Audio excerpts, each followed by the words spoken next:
بڑی عاجزی سے عرض کریں گے سبحانک، مالک تو ان مشرکوں کی کیفیات سے پاک ہے۔ ما یکون لی ان اقول ما لیس لی بحق، جس چیز کا مجھے استحقاق نہیں تھا میں وہ بات کیسے کر سکتا تھا؟ مجھے وہ بات جچتی نہیں تھی، میرا استحقاق تو نہیں تھا، تو یہ کیسے ممکن تھا میری زبان سے وہ بات نکلے؟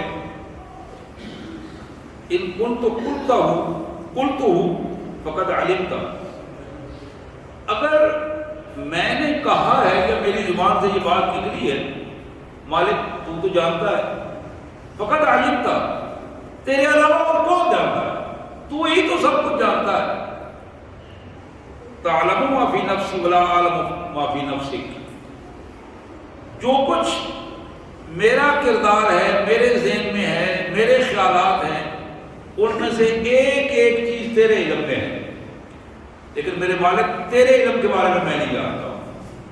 میں کمزور ہوں، مخلوق ہوں، مخلوق ہونے کے ناطے ولا اعلم ما فی نفسک، جو علم تیرے پاس ہے وہ میں نہیں جانتا ہوں جب تک کہ تو نہ بتائے۔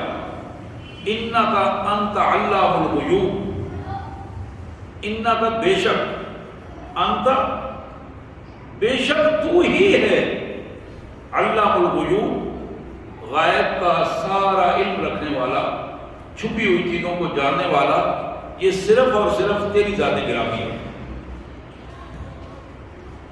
اب جناب عیسیٰ علیہ السلام اس بات کی وضاحت اگلے جملے میں پھر فرما رہے ہیں، ما قلت لهم الا ما امرتنی به، میرے مالک میں نے اپنی قوم کو صرف وہی کچھ بتایا جو آپ نے مجھے حکم دیا تھا۔ ما قلت لهم الا ما امرتنی به، اور آپ نے مجھے حکم دیا تھا کہ میں ان کو بتاؤں ان اعبدوا اللہ ربی و ربکم، کہ تم سارے لوگ اللہ جو کہ میرا رب ہے، میرا پروردگار ہے، اللہ جو تمہارا پروردگار ہے، اس کے بندے بن کر رہو۔ یہ وہ پیغام تھا جو تیرا پیغام میں نے ان لوگوں کو دیا۔ وَكُنْتُ عَلَيْهِمْ شَهِيدًا مَا دُمْتُ فِيهِمْ، جب تک تیرے حکم سے میں ان کے اندر رہا میں ایک ایک چیز کی گواہی دے سکتا ہوں۔ وہ ساری چیزیں جو میرے سامنے تھیں میں اس کا گواہ ہوں، میں وہ گواہی دے سکتا ہوں۔ وَكُنْتُ عَلَيْهِمْ شَهِيدًا مَا دُمْتُ فِيهِمْ فَلَمَّا تَوَفَّيْتَنِي، جب آپ نے مجھے اپنی طرف اٹھا لیا، اپنی طرف واپس بلا لیا، كُنْتَ أَنْتَ الرَّقِيبَ عَلَيْهِمْ، میرے مالک پھر تو ہی ان کا محافظ تھا، پھر تو ہی ان کا نگران تھا، پھر تو تجھے ہی پتا ہے کہ وہ کیا کرتے رہے۔ وَأَنْتَ عَلَىٰ كُلِّ شَيْءٍ شَهِيدٌ، اور میرے مالک تو ہر چیز کو اپنے سامنے دیکھتا ہے۔ یہ دو وضاحتیں کرنے کے بعد جناب عیسیٰ علیہ السلام پھر تیسرا جملہ عرض کریں گے، إِن تُعَذِّبْهُمْ فَإِنَّهُمْ عِبَادُكَ، میرے مالک میری اس قوم کو جنہوں نے تیرے ساتھ شرک کیا، ان تعذبهم فإنهم عبادك، اگر تو ان کو سزا دے تو تیرے بندے، کسی کی ضرورت نہیں کہ آگے کو بات کر سکے، تیرے بندے ہیں اور تیرے قبضے میں ہیں۔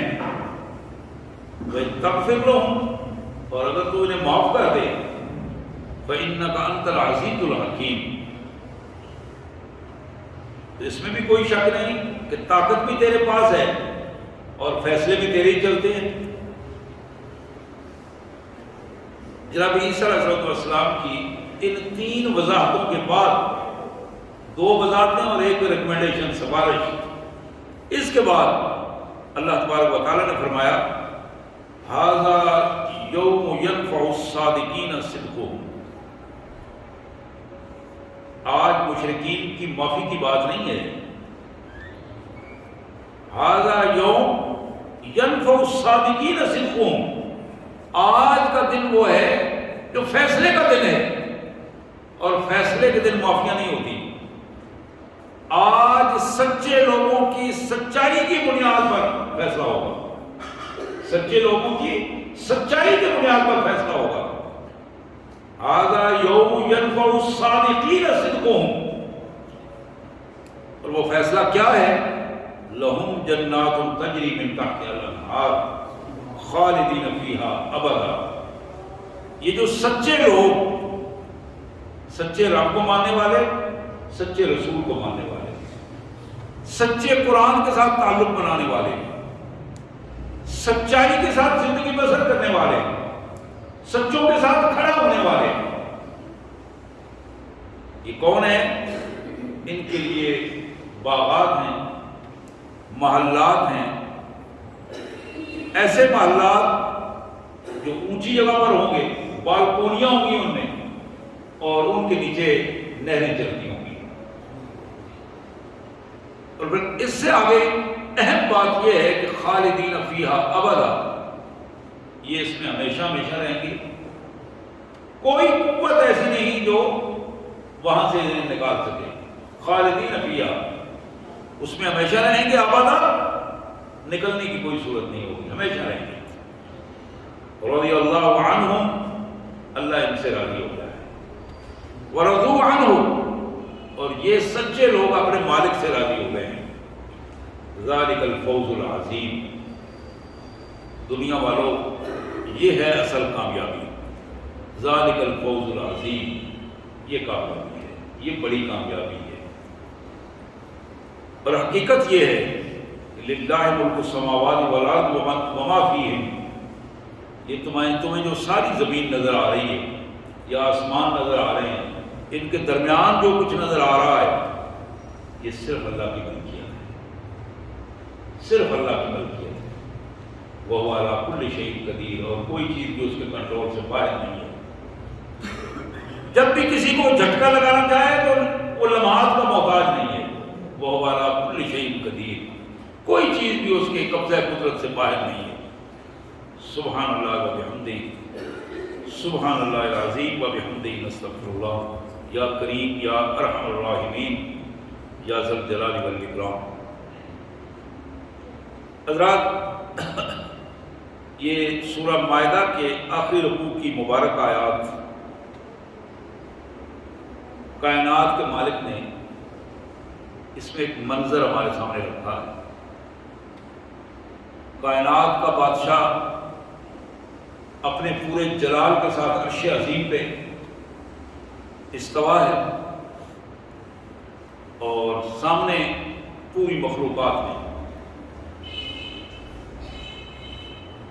ان مخلوقات میں اللہ کے نبی بھی موجود ہیں، اللہ کے رسول بھی موجود ہیں، صحابہ بھی موجود ہیں، نیک لوگ بھی موجود ہیں، اور برے اور بد اور بدترین لوگ بھی موجود ہیں۔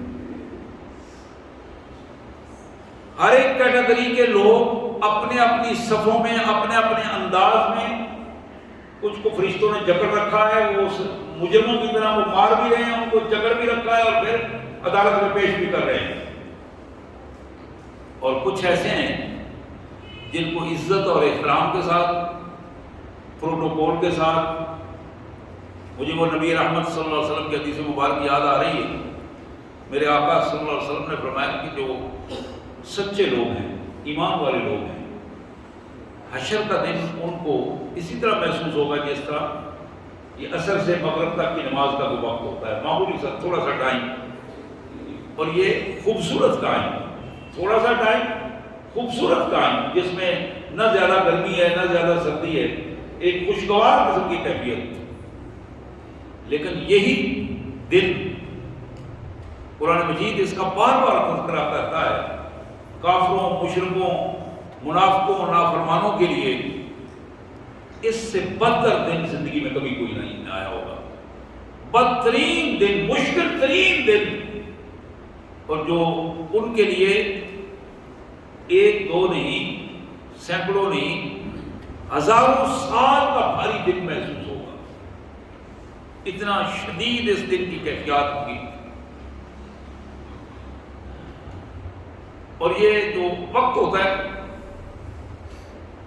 وقت کے گزرنے کا احساس اچھے اور برے وقت میں انسان اس کو خود تمیز کر سکتا ہے، یا اپنی زندگی کے تجربات بتاتے ہیں کہ اچھا وقت کس طرح گزرتا ہے، کتنی تیزی سے گزرتا ہے، اور اگر کوئی آزمائش کا وقت آ جائے تو بندہ ہوتے منٹ ہی ہیں وہ، لیکن بار بار گھڑی کو دیکھ رہا ہوتا ہے، ابھی ٹائم نہیں ہوا، ابھی نہیں ٹائم ہوا، الگ پتہ ہوتا ہے اس کو کہ 1 منٹ گزرا ہے، 2 منٹ گزرا ہے، پھر گھڑی کو دیکھتا ہے، پھر دیکھتا ہے۔ مشکل وقت جو ہے، آزمائش کا وقت جو ہے، وہ مشکل سے کٹتا ہے، بڑا بھاری محسوس ہوتا ہے۔ تو یہاں جس منظر کا ہمیں، جو منظر ہمیں دکھایا جا رہا ہے، اس کا آپ دیکھیے گا، حضرت عیسیٰ علیہ السلام اللہ کے حضور سامنے کھڑے ہیں، اللہ کے نبی، اللہ کے رسول اور جلیل القدر رسول، بڑے مرتبے والے رسول، مرتبے والے نبی، بلکہ اس سے آگے اگر یہ کہہ دیں کہ دنیا میں وہ نبی، وہ رسول جن کے نام لیوا سچے یا جھوٹے دنیا میں سب سے زیادہ ماننے والے، عیسائیت اس وقت بھی دنیا میں پہلے نمبر پر ہے، مسلمان دوسرے نمبر پر ہیں، سب سے زیادہ حضرت عیسیٰ علیہ السلام کے نام لیوا موجود ہیں۔ وہ غلط انداز میں مان رہے یا صحیح انداز میں مان رہے، وہ چیزیں بالکل اپنی جگہ پہ، وہ موضوع الگ ہے۔ میں صرف یہ بتا رہا ہوں کہ ان کی جلالت، جلیل القدر پیغمبر،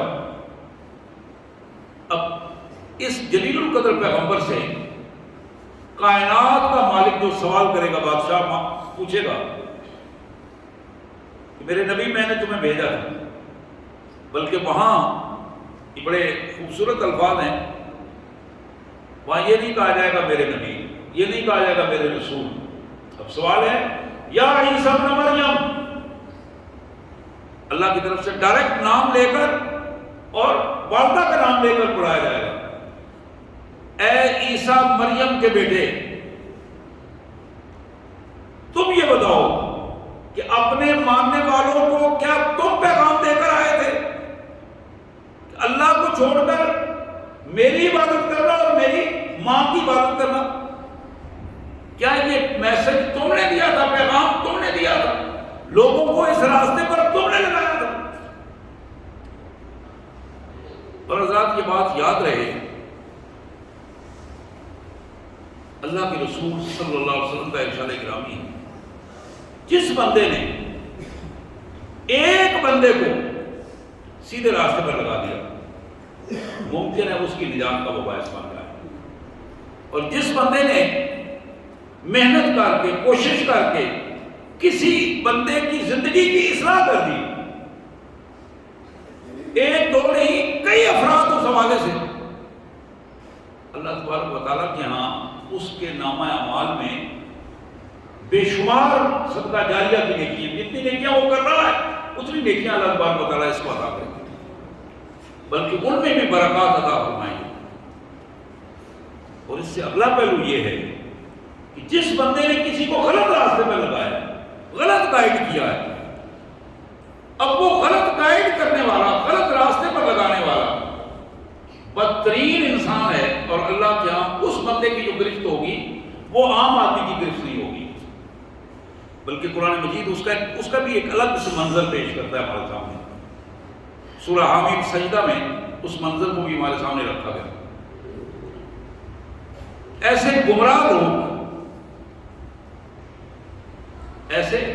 لوگ جو اللہ کو سجدہ کرنے کے ساتھ بندوں کے سامنے بھی سجدہ کرتے ہیں، مردہ یا زندہ کے سامنے بھی اسی کیفیت میں، بندوں کو وہ اختیارات دینا جو اللہ کے اختیارات ہیں، ایسے لوگ، ایسی کیفیات کائنات کے مالک نے ان کا ایک منظر بھی ہمارے سامنے اس کیفیت میں رکھا ہے سورہ حامیم سجدہ میں۔ اللہ ان سے پوچھے گا یہ حرکت کیوں تم نے کی؟ تو الفاظ کہیں گے کہ یا اللہ اضلانا کبرانا و ساداتنا، او کما قال اللہ تبارک و تعالی، یا اللہ یہ ہمارے لیڈروں نے ہمیں گمراہ کیا تھا، یہ ہمارے بڑے جو تھے، جو پیسے کے اعتبار سے بڑے تھے، اسٹیٹس کے اعتبار سے بڑے تھے، پارٹیوں کے اعتبار سے بڑے تھے، افراد کے چوکٹے میں ہمارے لیڈروں نے ہمیں گمراہ کیا تھا، اطاعنا کبرانا وسادہ، ہم ان کے پیچھے لگے تھے، ان کی بات مان کے ہم ان کے پیچھے چل پڑے تھے. یہ الفاظ کہتے ہوئے اللہ سبحانہ وتعالیٰ ان کے لیڈروں کو ان کے سامنے کر دیں گے. اور وہ لیڈر جب سامنے آئیں گے وہ کہیں گے یار جھوٹ بول دیا ہم نے تو ان کو کچھ بھی نہیں بتایا. اب وہ آپس میں باتیں کر رہے ہوں گے. ایک گروہ ایسا بھی ہوگا کہ وہ کہے گا، اللہ ان کو کہیں گے کہ تمہیں جب انہوں نے گمراہ کیا تھا ان سے کبھی بات ہوئی تمہاری؟ ان کا یا اللہ آج تو ہم نظر نہیں آ رہے، وہ کوشش ہم کر رہے ہیں ہمیں نظر آئیں. ان کے الفاظ ہوں گے کہ اگر ہمیں وہ نظر آ جائیں تو ہم اپنے پاؤں کے نیچے ان کو رون کر رکھ دیں. تحت اقدامنا کے الفاظ آتے ہیں، پاؤں کے نیچے رون دیں ان کو. حضرات یہ مناظر ہیں مختلف جو کائنات کا مالک ہمارے سامنے جن مناظر کو اللہ تبارک و تعالیٰ نے رکھا ہے.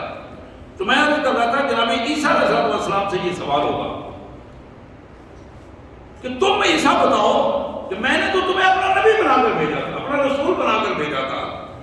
میں نے تو تمہیں یہ کہا تھا کہ ان کو بتاؤ کہ نہیں عبد اللہ کے بندے بن جاؤ.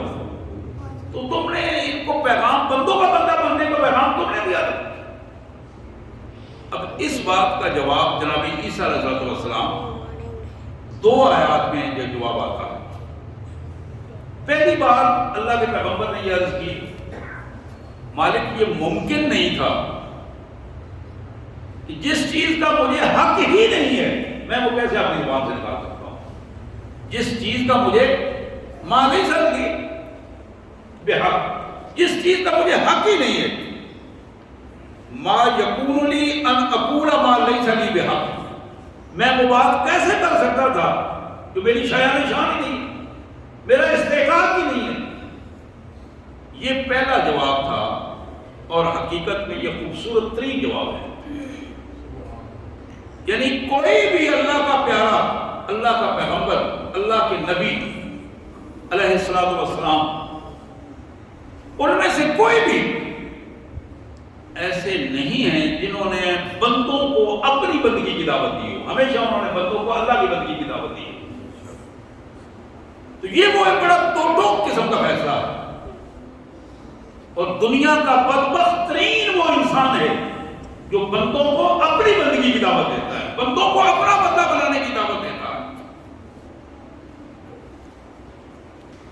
اللہ کے رسول صلی اللہ علیہ وسلم نے فرمایا لوگوں جو شخص یہ چاہتا ہے کہ میں آؤں اور میرے آنے پر لوگ کھڑے ہو کر میرا استقبال کریں، میں آؤں اور لوگ کھڑے ہو جائیں، کھڑے ہو کر استقبال کریں، حضور نے فرمایا وہ ملعون آدمی ہے، لعنتی ہے، جس کی خواہش یہ ہو کہ میں آؤں اور لوگ کھڑے ہو جائیں.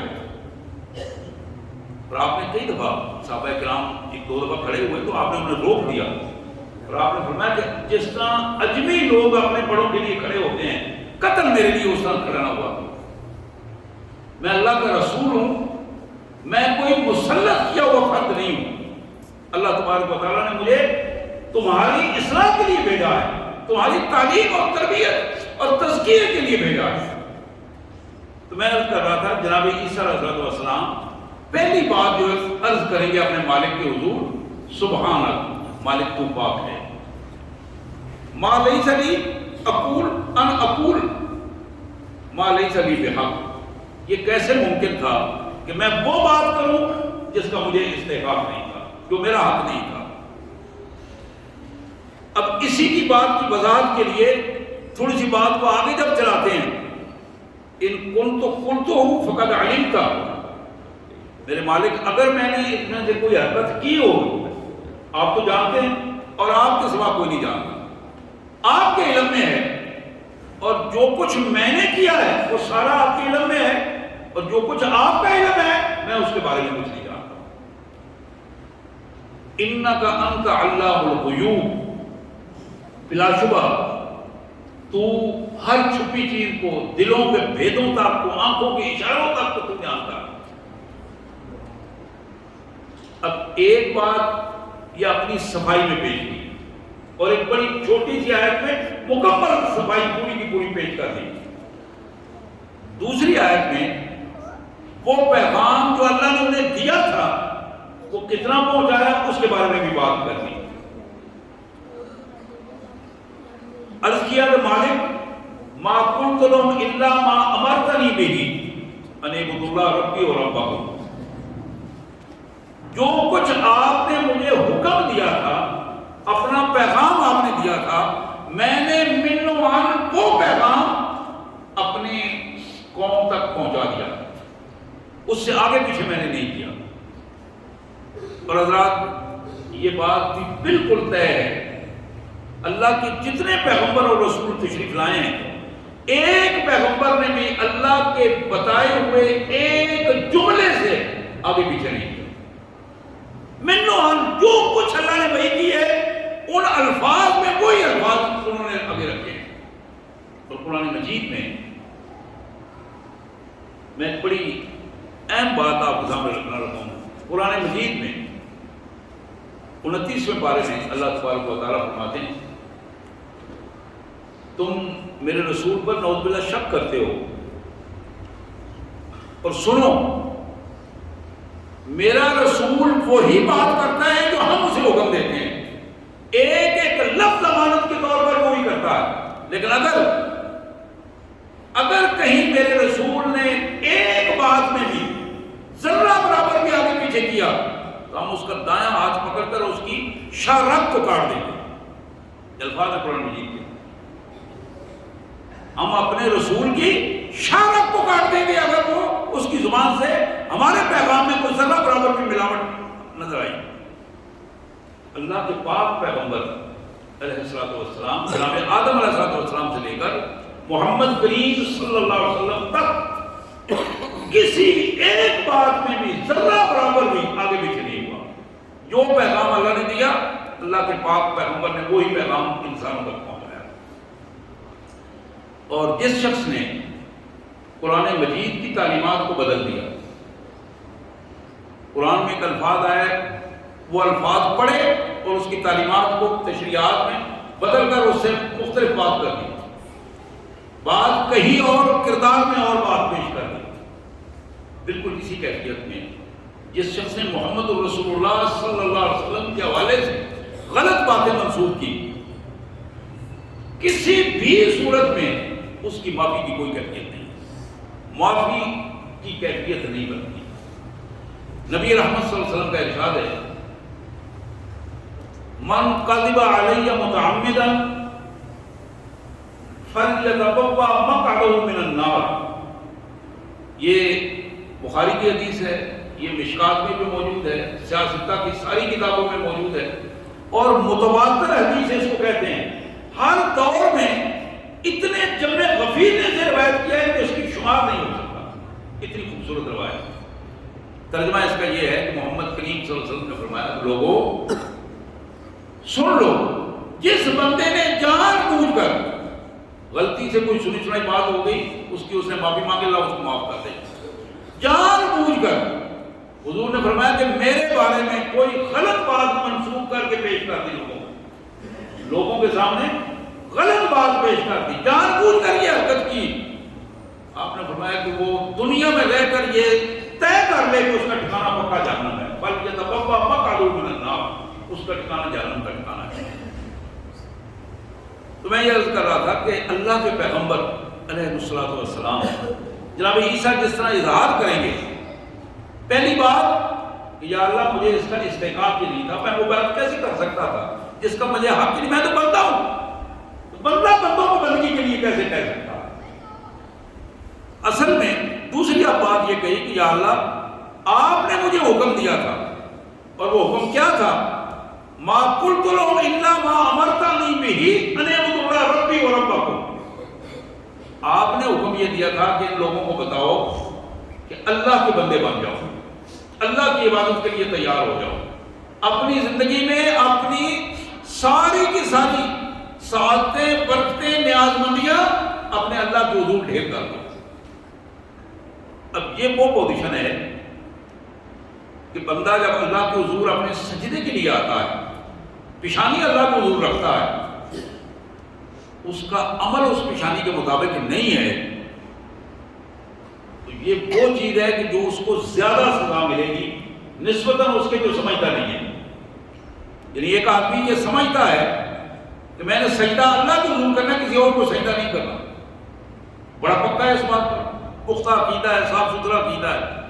لیکن اس پختہ عقیدے کے ساتھ جب مسجد سے باہر جاتا ہے تو اللہ کی نافرمانی شروع کر دیتا ہے. اس کی زبان اس کے کنٹرول میں نہیں، اس کی نظریں اس کی کنٹرول میں نہیں، اس کے ہاتھ اس کے کنٹرول میں نہیں، اس کا رزق اس کے کنٹرول میں نہیں ہے، کھانا پینا حرام. محمد کریم رؤوف الرحیم صلی اللہ علیہ وسلم نے فرمایا لا يدخل الجنہ جسد الذی غذی بالحرام، کہ لوگوں وہ جسم کسی صورت میں جنت میں داخل نہیں ہو سکے گا جو حرام مال سے پلا ہو. حرام مال سے پلنے والا جسم جنت میں داخل نہیں ہو سکتا. جو جنت میں داخل نہیں ہو سکتا تو اس کا مطلب کیا ہے؟ وہ جہنم میں جلے گا، جہنم میں جلے گا. اور جب تک جہنم اس کی اس حرام خلاصت کو پاک نہیں کر دے گی دھو دھو کے جلا جلا کے، اس وقت تک وہ جنت میں نہیں جا سکے. تو میں یہ عرض کر رہا تھا انیبت اللہ ربی و ربکم، پیغام یہ ہے کہ تم اللہ کے بندے بن جاؤ. اللہ کون ہے؟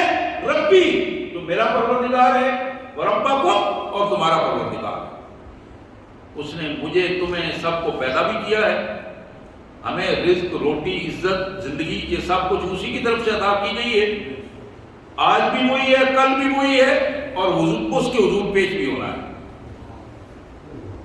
اب اس سے آگے اسی آیت میں جناب عیسیٰ علیہ السلام عرض کرتے ہیں وَكُنْتُ عَلَيْهِمْ شَهِيدًا مَا دُمْتُ فِيهِمْ، میرے مالک جب تک میں ان کے پاس رہا، تو نے مجھے اجازت دی، زندگی دی، جب تک میں وہاں تھا. اس وقت کی بات تو آپ پوچھیں، میں عرض کر دیتا ہوں. فَلَمَّا تَوَفَّيْتَنِي كُنْتَ أَنْتَ الرَّقِيبَ عَلَيْهِمْ، جب آپ نے مجھے واپس بلا لیا، اب اس کے بعد میں نہیں جانتا کہ ان کے ساتھ کیا ہوا. مجھے ایک ذرہ برابر بھی علم نہیں ہے کہ میرے بعد وہ کیا کرتے رہے، لیکن تو سب کچھ جانتا، انت الرقیب، تو سب کچھ جانتا ہے وہ کیا کرتے رہے، ان کی کیفیت کیا رہی ہے. اب یہ دو وضاحتیں دینے کے بعد اللہ کے پیغمبر ہیں، انسان ہیں، جذبات ہیں، خوبصورت جذبات ہیں، رحمت کے جذبات ہیں، اپنی برادری کے ساتھ محبت بھی ہے. ان کی حرکتوں کرتوتوں کو دیکھنے کے باوجود ان سے محبت کرتے ہیں. اس لیے محبت کرتے ہیں کہ وہ انسان ہیں، اللہ کی مخلوق ہیں. اس پس منظر میں بڑے ڈرتے ڈرتے آخری بات جو کی ان تعذبہم فإنہم عبادک، میرے مالک بندے تو تیرے ہی ہیں، ان سے اگر غلطی ہو گئی، اگر تو انہیں سزا دے گا تو وہ تیرے بندے ہیں، تیری گرفت سے کوئی بھی باہر نہیں ہے، اور کسی کی جرأت نہیں کہ وہ ذرہ برابر بھی ادھر ادھر ہل سکے. ان تعذبہم فإنہم عبادک. حدیث میں آتا ہے کہ نبی محترم صلی اللہ علیہ وسلم یہ آیات پڑھ رہے تھے، اور یہ آیات تہجد میں پڑھی جا رہی تھی. رات کے اندھیرے میں اپنے مالک سے رابطہ، اور لمبی آیات اور ایک لمبی سکوت میں جب آپ یہاں پہنچے، حدیث میں آتا ہے کہ حضور صلی اللہ علیہ وسلم کی جس طرح چیخ نکل جاتی ہے آدمی کی، بے ساختہ آپ روئے. ہماری ماؤں نے یہ حدیثیں روایت کی گھر میں، اور بار بار اس آیت کو آپ پڑھ رہے تھے، بار بار پڑھ رہے تھے اور بار بار رو رہے تھے. کتنا ہی وقت گزر گیا، آپ اسی ایک ہی آیت کو پڑھ پڑھ کر رو رہے تھے. ان تعذبہم فإنہم عبادک. اب اپنی امت کی کیفیت اپنے ذہن میں آ رہی تھی. وہ تو ایک قوم کے نبی تھے جن کی یہ بات ہو رہی ہے، وہ تو بنی اسرائیل کی بات تھی. لیکن محمد کریم صلی اللہ علیہ وسلم جو قیامت تک آنے والے سارے انسانوں کے نبی، خاتم النبیین صلی اللہ علیہ وسلم، اپنی امت کا تصور لے کر اسی کیفیت میں پڑھ رہے تھے، یا اللہ اگر تیرے بندے غلط کو حرکت کر بیٹھیں اور ان سے غلطی ہو جائے اور تو انہیں معاف کر دے تو تیرے ہی بندے ہیں، اپنے بندہ سمجھ کر معاف کر دے، لیکن وَإِن تَغْفِرْ لَهُمْ فَإِنَّكَ أَنْتَ الْعَزِيزُ الْحَكِيمُ، انہیں سزا دے تو پھر بھی تیرے بندے ہیں، اگر معاف کر دے تو پھر بھی تیرے بندے ہیں، طاقت تیرے پاس ہے، فیصلہ تیرا ہے، حکمت تیری ہے۔ حضرات اس ریکمنڈیشن کے بعد، اس سفارش کے بعد، شفاعت کے بعد،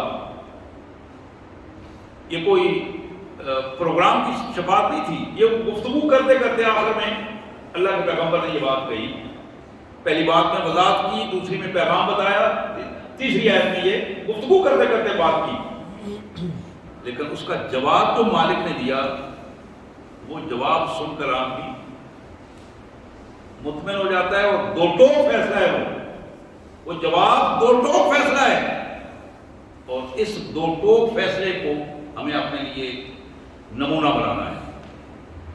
اور وہ فیصلہ کیا ہے؟ قال اللہ ھذا یوم ینفع الصادقین صدقہم، یہ فیصلہ ہے اللہ۔ حضرت عیسیٰ علیہ السلام کی پوری بات سن کر مکالمے کے بعد، آج کا دن میرے پیغمبر سن لو کہ آج کا دن فیصلے کا دن ہے، اور آج کے دن میں سچے لوگوں کے سچائی کے بنیاد پر فیصلہ ہوگا۔ یہ وہ دو ٹوک فیصلہ تھا جسے کہتے ہیں نا دو حرفی فیصلہ، کائنات کے مالک نے وہ دو ٹوک فیصلہ فرما دیا۔ آج جھوٹے لوگوں کی رہنمائی نہیں ہوگی، جھوٹے لوگوں کی پیروی نہیں ہوگی، جھوٹے لوگوں کو کسی قسم کی کمپنسیشن نہیں ملے گی، کوئی رعایت نہیں ملے گی۔ جس شخص نے اپنا اٹھنا بیٹھنا سونا جاگنا جھوٹ کے ساتھ پورا کیا، میرے پیارے بھائیوں، اس حوالے سے ہمیں اس فیصلے سے آج قرآن نے ہمیں آگاہ کیا ہے، اور اس آگاہی کے بعد ہماری ذمہ داری بنتی ہے کہ ہم اپنے آپ کو سچا بنا لیں، ہماری ذمہ داری بنتی ہے کہ ہم سچائی کے ساتھ کھڑے ہو جائیں، ہماری ذمہ داری بنتی ہے کہ ہم سچائی کے ساتھ کھڑے ہو جائیں اور اپنی قوتوں کو سچائی کے لیے استعمال کریں،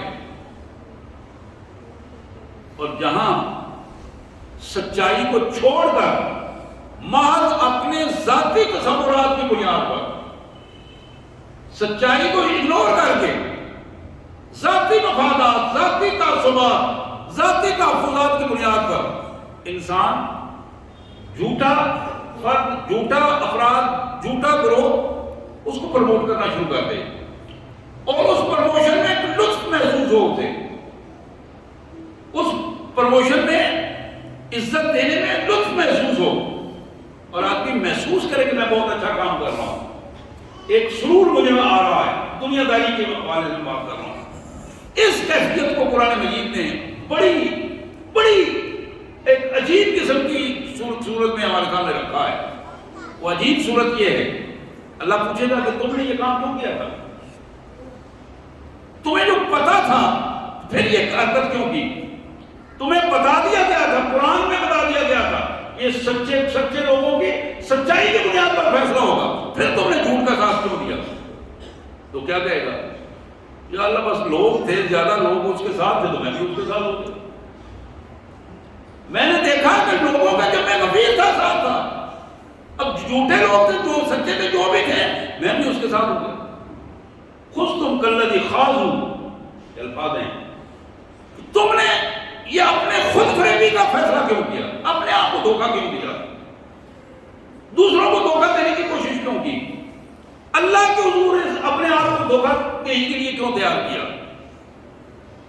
میرے پیارے بھائیوں، دین صاف ستھری چیز کا نام ہے، یقین کریں کہ اس میں کوئی دھوکہ نہیں ہے، اور دین ہمیشہ دو ہی چیزوں سے ملتا ہے، قرآن دین کا منبع ہے اور حدیث اس کی تفسیر ہے، یہ دو ہی چیزیں ہیں۔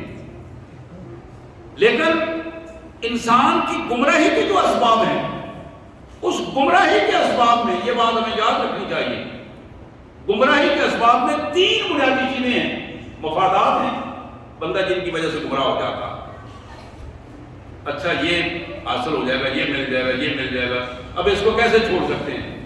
مجبوری ہے۔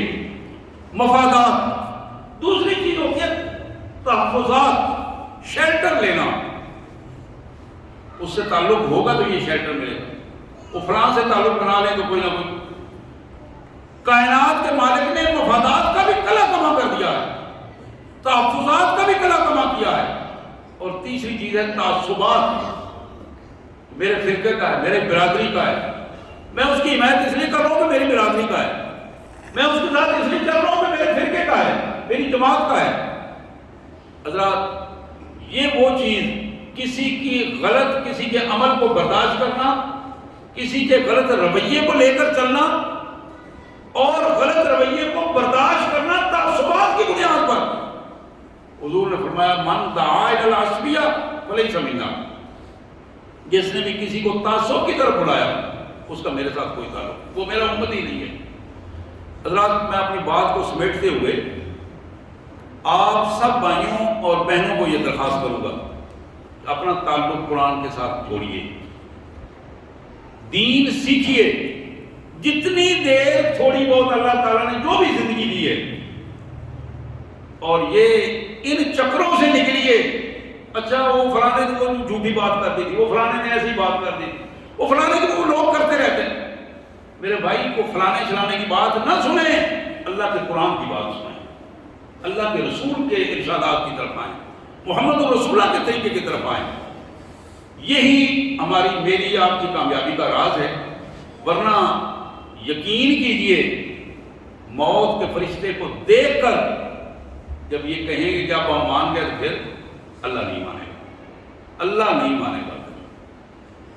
قبر میں بندہ کہے گا لیکن بات نہیں بنے گی۔ یہ سارے مواقع زندگی کے اندر ہے، زندگی کے اندر یہ فیصلہ کرنا ہے، اور یہی فیصلہ میری اور آپ کی کامیابی کا فیصلہ ہے۔ اللہ ہمیں اس کی توفیق عطا فرمائے۔ وآخر دعوانا الحمدللہ رب العالمین۔